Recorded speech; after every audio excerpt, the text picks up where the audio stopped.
The war against Islam has been declared a while ago, mainly after the victory of the Islamic Revolution in Iran in 1979. The bipolar world of either Western capitalism or Eastern communism, socialism, was shattered forever. Up until that time, all countries had to be either in alliance with the United States or the Soviet Union. There were no other choices. Then the leader of the Islamic Revolution, Imam Ruhollah Khomeini, said, "Not East nor West, Islam is the best." This concept was like an earthquake that shook East and West alike, Muslim and secular, black and white, North and South. It would change the modern world forever, and it would result in many wars, plots, and counterplots to bring the Islamic Republic back into the fold of the bipolar paradigm and to prevent it from offering this third option, independence, to the rest of the world. Immediately after the revolution, we see the Soviets invading Afghanistan, which just coincidentally happens to be one of Iran's neighbors. Then we see the war directly waged against Iran by Saddam's Iraq, which would last for 8 years, trying to break the Iranians. And at the same time, we see the West supporting the MKO, an Iranian terrorist organization, which would wage death and destruction in Iran, whose goal was to bring down the government of the Islamic Republic. It was the world fighting against Iran, and the world did not succeed. We also saw the Israeli occupation of Lebanon. We saw the Persian Gulf War. We saw continual oppression of the Palestinians by the Israelis. And then we enter the 21st century, and war is openly declared against Islam under the pretext of fighting terrorism. The dimensions of the attack against Islam changes. Afghanistan and Iraq are attacked first, coincidentally both neighbors of Iran.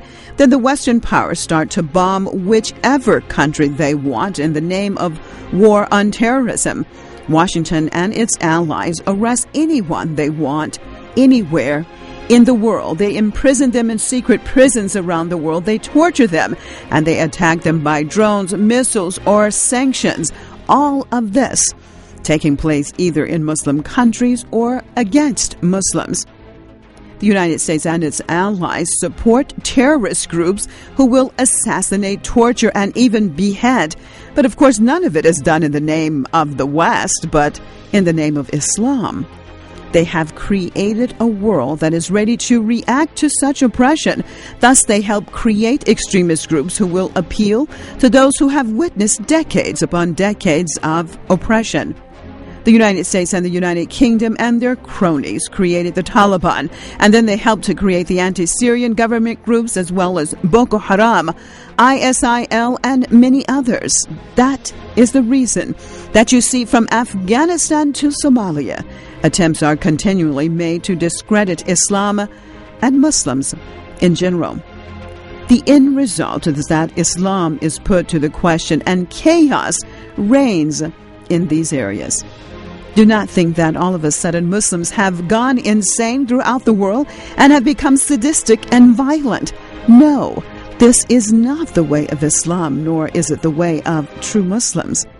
No, our lands, our institutions, and even our name have been hijacked by those wanting to destroy Islam. They want to destroy our way of life and steal our resources at the same time. They want to continue the brain drain in our Muslim countries so that there is no bright future for anyone. The chaos is being scripted, directed, and acted out by those who continue to want the paradigms of power not to change. No matter how much they try, they cannot destroy the true option that the victory of the Islamic Revolution brought to this world.